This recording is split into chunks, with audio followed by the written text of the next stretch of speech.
Okay, so we're going to do this experiment. To make this experiment, the question that we want to solve is what happens when we combine baking soda with white vinegar. So you're going to need an empty water bottle, a white balloon. We chose white because we're going to draw some ghost eyes with some Sharpie. That's why we have a Sharpie. We're going to use this little beaker so we can pour our vinegar in it. We do have a funnel and some baking soda. So you're just going to grab a water bottle, fill it with half a cup of vinegar, and then you're going to grab a balloon, open it up, stick a funnel in it, and then pour 1 tablespoon of baking soda.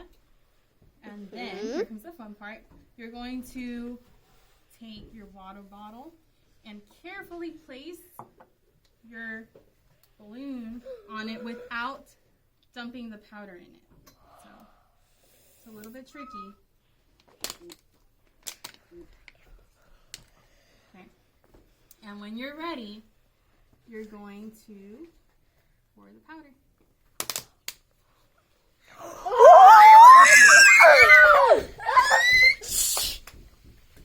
I knew it.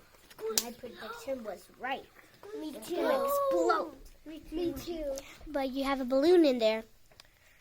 Now you have a balloon that filled with. That's a great experiment. And that's it. Thank you for watching. Wait, let's go.